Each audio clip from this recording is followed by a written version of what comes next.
All right, welcome back to Health and Wellness with Coach A.T. Moore. We are going to jump right into the third part of our conversation with Miss Chapman, the school social worker. You've been in the field for 12 years. So I'm sure that the services you provided today, the services that you provide today, are they any different from 5 years ago? Are there different needs that you're seeing from 5 years ago? Oh, so yes, again, because my job's so different now without doing the testing coordinating and the 504 coordination.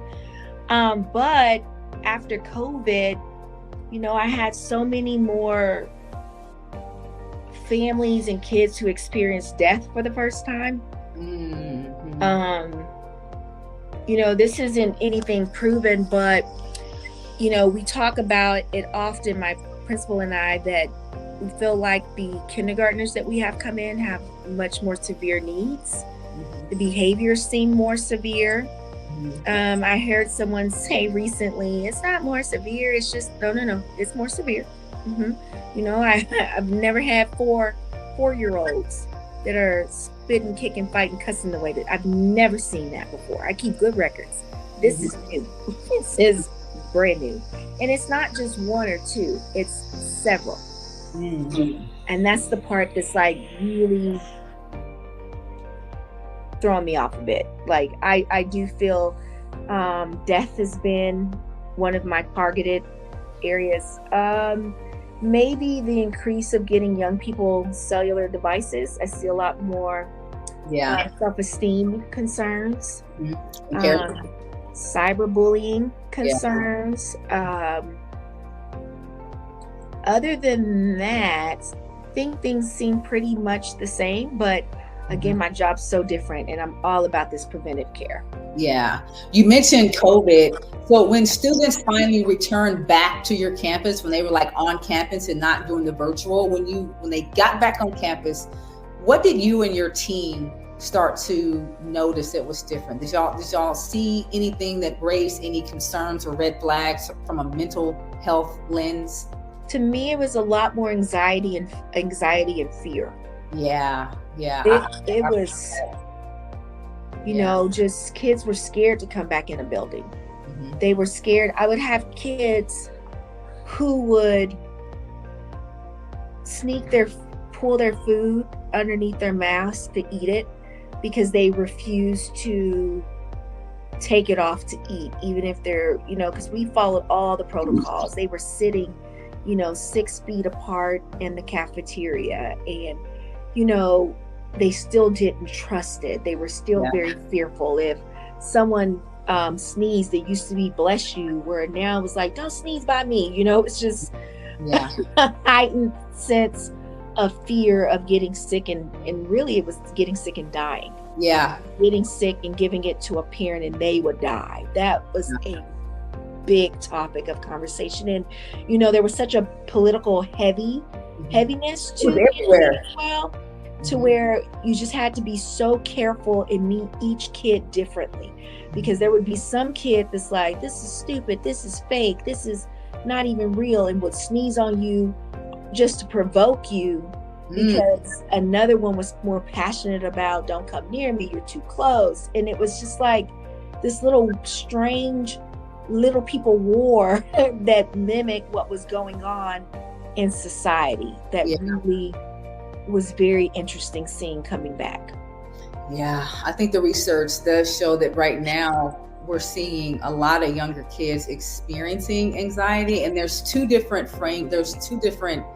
mindsets about it. That it's always been there and we're just now putting a name to it, or it's all because of the pandemic and social media and all that. And I think that both of that could be true. But it's now everyone's talking about it because it's being experienced. People are experiencing it globally. Yes, absolutely. It was in more homes, so it became more of a priority. Yes. It's affecting more people and people in the right places. Yeah, everyone was experiencing, from the kids to the teachers to the parents. It was everywhere. So 100% of people experience some form of trauma from the pandemic. And what I learned is that, the different stages of grief Yeah. I think that we kind of forgot that grief is not always losing a person. Yeah. It could be losing structure, losing having recess with your best friend, losing riding the bus. And so a lot of kids experience so good. grief a lot. And when everyone is grieving at the same time, sometimes we're so focused on ourselves, we forget to pull the mask and take care of ourselves so we can love. But we didn't know how to take care of ourselves because all this was just new, right? Yeah, I agree. We didn't have the tools to do that. And so and we were just I feel like so distracted from the hustle and bustle of everything. When we're forced to slow down, we're forced to deal with some things. And so that, like, you know, as a person who's constantly busy, I'm a 7 on the Enneagram. I'm a 7. So I'm gonna protect my health and my happiness first. And so I'd rather just keep going until we push through it than have to sit and deal with it. And so when you were forced to sit and deal with it, you'd have to realize, well, I don't have the skills to deal with this. I don't know what to do. And so I feel like a lot of people ended up in that position of having to look and see where they were. And the kids didn't have the language, which is why I'm so blown away that you are giving kids language to know the different parts of their brain and all that, because I recently just started to connect mind, body, you know, like anxiety. I never really thought that I felt anxiety, but I do. And I also feel it in places in my body.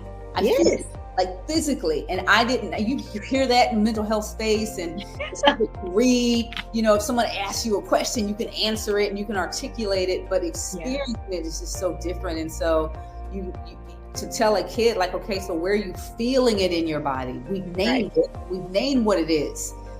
Show me where it shows up in your body. That's learning that as an adult and knowing that you are doing preventative stuff on your campus to help kids say, you know what, and not even I don't feel safe around you.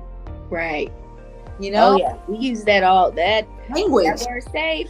We talk about that and who you feel safe talking to. And next week we are going into, you know, what anxiety can look like when it's not just anger. When you know what anger can look like when it's not just anger. It can look like sadness or disappointment, or you're hurt or you're sleepy. Sometimes it's that, you know, like restless. And so we're going to see some other things next week so that they can properly identify how they're feeling, other than just angry. It may not be you're angry. You may be fearful. The primary emotion. Yes. I love that. I'm really excited.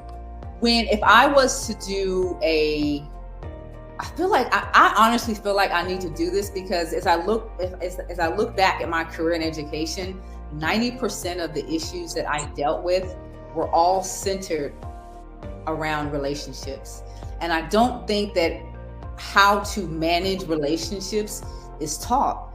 And the quality of your life is based on the quality of your relationship, because the same person that can give you the most joy can be the same person that gives you the most pain.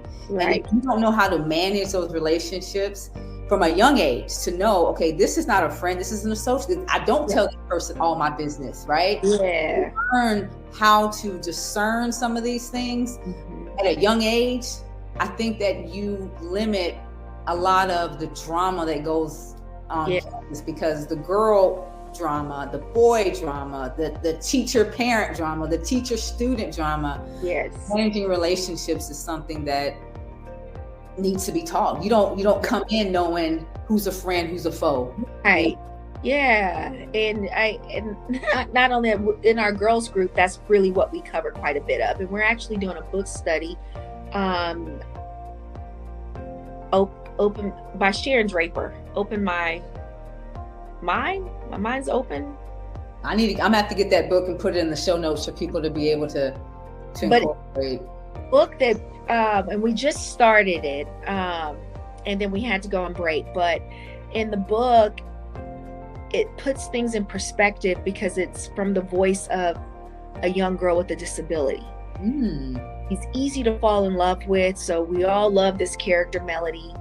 And just from the way she talks, you have no choice but to realize there are bigger things out there than this little petty situation I'm trying to create some drama from. Right. Girls are learning quickly. Life is bigger than the silliness that we want to be part of just to look cool for a second.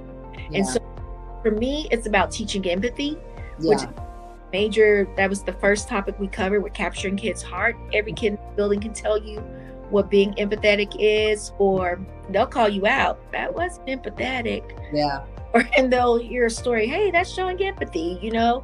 And I feel like if we can get them to understand empathy, then we can have better relationships with people. So not only does it help those coming in seeking what a relationship and a healthy relationship looks like, but on the other end, you're going to provide healthy relationships because you understand empathy, then you're going to accommodate that as well. Yeah. What is some insight or advice you could share with parents that might be watching on some services that school counselors provide that they might not be aware of?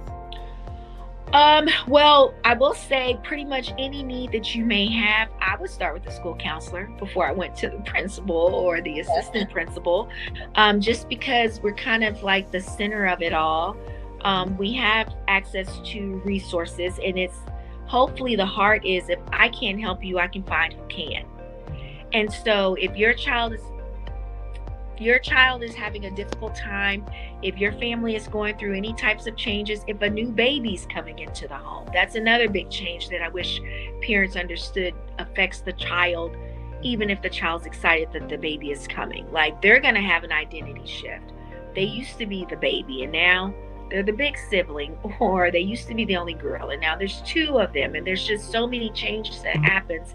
And so anytime there's a change in your home, I understand that parents aren't always willing to share their business, but if you want to get ahead of things, I would reach out to the school counselor when there's big changes, just to get on top of it, check-ins with your kiddo, making sure they're good, access to coaches, access to social workers. I mean, we have access even if we can't do it. So whatever great or small needs you have, I would start with the school counselor. You hear that, y'all? Send the email. Make sure it's in all caps. Make sure you use brevity because they're busy, and then shoot your email, and then they will help you get you to the person that you need to do. For anyone watching this interview and is interested in becoming a school counselor, what advice would you give them? The pros and the cons, so they're prepared. Okay, the pros, it's the greatest job in the world, especially in the field of education. You don't have the stress of having to manage a budget like the principal has. You don't have the stress of managing people. You don't have to deal with the discipline like the assistant principal does. But when you're done in the classroom, when that's not what you want to do anymore, to me, it's the best job you can possibly have. I agree. In education. I love it. I wouldn't trade it for anything in the world. I agree. But also, a lot of times people aren't aware that you have to be a teacher for 2 years in Texas if you want to go into the school counseling route. So keep that in mind. That is true. That's a turnoff for a lot of people, but 2 years is 2 years, and what you have after those 2 years is what you really should focus on, more so than the journey getting to the past 2 years. So, suffer now, live the rest of your life as a champion, as Muhammad Ali says. So maybe it's a pro, maybe it's a con that you have to be in the classroom for a little while. I would also say that know your own boundaries before you walk in. Learn how to ask. My famous question is, I don't mind doing that, but what do you want me to take off my plate to get it done? Ooh, I like that. That's for any profession. Yeah. Because sometimes we forget how busy people are, and you just need someone, and that will put it in perspective. Then there will be times where either something else that's not that important gets taken off of your plate, so you're still having a balanced day, or someone else gets put in charge of doing that task that does not fit in with the schedule that you have. So please learn how to set boundaries before you go in. It's okay not to be able to fix all the problems or remember all the theories or remember all the famous counselors. That part's fine. You just got to get through the program. So I say, let's go do it. We need you. Yeah. And I want to end today's interview talking about the other brilliant creative side that you have. That's all So Wigged Out. And I want to know a little bit about So Wigged Out, how you entered into the profession of doing hair wigs, the wigs, and all of that. So when I was a young girl, I had a relative who shaved my head a couple of times, and the details as to why I don't quite remember, but I was constantly confused as a little boy. I think that's probably why I'm just overly feminine nowadays, just because I used to despise being misgendered, as my son would say. And so I grew up with this mindset of once my hair grows and I can figure it out, no one's ever going to touch it again. And there's always been this, I just want it to look the way I want it to look. I don't want to have to shave it again. Like, it's just always because of, growing up, and that's what happened. So as I get older, I started playing with hair extensions, weaves, whatever, for fun. Never had to wear the weaves, just did it because I was intrigued with it. I love the creative part. I love braiding. I loved, on the bus going to a track meet. Yeah. Someone's hair, you don't want to run with it down and put it in a braid. Like, that was my jam. That was what I did. Yeah. And so as I got older, I've always been complimented on my hair. I didn't, I'm just like, thank you, whatever. But I had a really good friend, Brianna Weichel, and the sweet girl got diagnosed with breast cancer pretty early on in age. And her husband set up a little party for her, and it was a beauty party because she was going to lose her hair, she was going to lose her breasts. He wanted to make sure she still felt beautiful. So there was a makeup artist, someone doing facials. There was a lady with wigs that came, and we were all sitting around, and she tried on these wigs. And people were like, "Oh, it's beautiful, yes," like trying to build her up. But I'm looking at her face and her eyes, and I'm thinking the same thing she's thinking, which is, this don't look right. This is not where it is. Yeah. And she's on the spot. She doesn't want to hurt the lady's feelings that brought the wigs. And I'm like, she's not going to feel beautiful in that. It just reminded me of when I didn't have hair and people looked at me and thought I was something I wasn't, and how I couldn't look the way that I wanted to look, and I couldn't let that happen to her. I couldn't. And so I had done enough weaves and sew-ins to know if I can figure that out, I can figure out how to make a wig. And so I made her first wig, and it wasn't that great, but it was a lot better than the one she'd had. And so she'd gone to her oncologist, and a nurse saw her wig. And the nurse was like, "Whoa, where'd you get that wig?" It was human hair, these things that, I live in a smaller city where, you just don't have a whole lot of access to a bunch of hair and things of the sort. So at that time, it really was amazing compared to what we had locally. Right. And so from there, I started making more women wigs. But as they're buying the hair to get me to make the wigs, I'm like, there's got to be a way I can get free hair. And so I'd watched enough YouTube reviews and saw enough codes to know I just got to figure this out so I can get access to this free hair, so I can get free hair to these women who lost their hair, because I don't think they should have to pay for this. Yeah. And so I got with a company that has changed drastically, and so I don't work with them much anymore. But at that time, I'd gotten with this hair company, Maven, and if you sold enough hair, you got enough credits, you got free hair. And so I was like, well, the best way to sell it is on social media. I'll just make reviews. And I started reviewing this hair. I was in their top 3 salesmen for at least 6 years in a row. At least. And it was from social media and making videos, and that was it. And so that kind of grew. But then there was this, my friend's wearing this wig, and one day she's pretty sad about having to wear a wig. And I said, well, Bree, it's fine. You look beautiful. And she was like, yeah, but that's coming from someone who has a head full of hair and doesn't have to wear one. That's true. So that's when I started wearing them. And so my goal was to help this wig thing not just have the stigma of they're for old ladies and cancer patients, but that they're beautiful. Because a lot of women were wearing wigs already. We just didn't know they were wigs, because you're going to get made fun of. Somebody going to snatch your wig off. It's going to fly off at the amusement park. People going to put it on YouTube. There was just so much to it, to where I'm like, no, I'm going to make this feel normal. I'm going to make this feel something you should be proud of. And I'm going to do it. And that's why I started making the more how-to tutorials and the quicker videos. And I went viral one time on, I think it was TikTok. And from there, I just grew drastically and rapidly. And there was a niche for it. And I just grew. And I'll say that, I had my daughter graduate from high school here recently. And so I took off all last year just for her. Took off the whole year.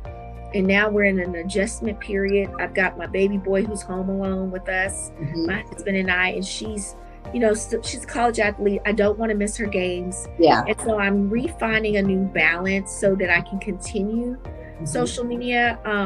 Right now, what I've really been doing is making a lot of behind the scenes content for companies and not so much focusing on posting my own content. Gotcha. And so I've got to redefine my purpose again so that I can get back on a routine that I can be committed to. Because I didn't want to be famous. That was never the goal. But now I'm not working with the company that I need to get the hair sold for to get the credits. Right. So I lost, the purpose is gone. Right. And the passion to be an influencer wasn't there. Yeah. So now I'm just at a standstill. Right. Makes sense. But luckily I found out a lot of people miss my content and, been very encouraging, like, where you been. And so I'm excited to get back into a routine, but that's where So Wigged was born. And, the more I did for other companies and content, the less it was about who I care about. And that would be those who don't look the way they want to look, because something caused them not to be able to, whether it's hair loss due to chemo treatment. My daughter has lupus, so she lost a lot of hair, alopecia, whatever. That's who I really want to market towards and celebrate. And it just got lost in transition as I became an influencer on accident. Yeah, I love your story, because embedded in your story is the why.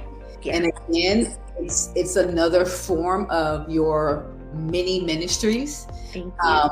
The title of your brand, So Wigged Out, is another example of her play on words. Yeah. I'm going to send y'all I'm going to put in the show notes all of her social media, her TikTok, her YouTube, her Instagram, her Facebook. And you're going to also wonder, okay, Miss Chapman, we need you back on social media. But y'all, she's booked and busy. She's a mom first. Yeah. She's a husband, she's a wife first. She's a mom. She's a counselor. She has a lot of things going on. Yeah. But she started her company, this So Wigged Out, because of a need of someone else. And that's the beauty of where you landed now, because you're really good at social media. The makeup.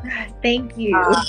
It's just crazy. Now, I've gone a little bit over my time. Okay. I know that I want to honor your time. I really would like for you to come back and just once you get back into your social media stuff, because you dropped a little hint about something that your family did that was so amazing. I don't want to talk about it if you can't, but once that becomes more public, it would be cool to talk about that and how that was made available, and how a school counselor is doing all the things that you are doing. So we'll get you back in 2023. I will be here, and I really appreciate you for thinking and considering me and just giving me an opportunity to remind myself of my whys. And again, I think I just go and just do stuff and forget. It really is important work. So thank you for the reminder. Thank you for your service to humanity. AT, to know you in person and to have met you. You have such a rich story behind what you do, and the fact that you keep going and loving and pushing knowing that, there's the parts of life that you wish were a little bit different or a little bit more perfect, or, there are things that you're coaching through. There's a transparency that you have, and there's a love that you have, and there's a gift and a talent that you have that I hope is conveyed through what you're doing as you're coaching us and pulling us through and focusing on mental health, because it's not just something you're looking at from the outside. This is a real life topic that you do every single day. And maybe people know, maybe people don't know, and I missed an episode, I'm not sure, but I honor what you do. I appreciate what you do. I am grateful for what you're doing. And I pray nothing but God's blessings and his greatness in your life, and that every dream, whether it's through barbells, dumbbells, or through coaching, whatever it is, I pray complete, total fruition, and that you see it during this time in Jesus' name. So thank you for everything you do. Thank you. I received that. Thank you so much. And I really appreciate you coming on, and your campus is lucky to have you. Thank you. You're the bomb. I think the guests that come on the show, I think that's the reason why these conversations are so enjoyable. I'm so grateful that Qualimetra Chapman made room in her schedule to come on the show and give us a little insight into her role as a school counselor. I'm extremely appreciative of the affirmation she gave me towards the end of our conversation. And I hope you've had a chance to listen to part 1, 2, and 3. There were so many takeaways. 3 that stick out to me is that your gifts will make room for you in any and every area of your life for you to deploy whatever creative gifts that you have. I think one of the other takeaways for me is I think we should be very mindful of the unique giftings that we see in others. I think we should be aware of them, but we shouldn't stop there. We should also point those gifts out, because you just never know what is being missed by someone. If you remember in part 2 of our conversation, Qualimetra had no idea that she had a gifting in decor, which is mind-boggling to me, because if you head over to any of her social media pages, you will see that decor is, it's embedded in her DNA. And I think the last takeaway for me is the importance of young kids at an early age learning about their emotions, their inner feelings, and giving and speaking language to that. I think that's going to help them mature into emotionally healthy adults and have the language to express what they're feeling instead of displaying it with their actions. Hope to see you back next week for another guest. This is Health and Wellness with Coach A.T. Moore. Thanks for watching.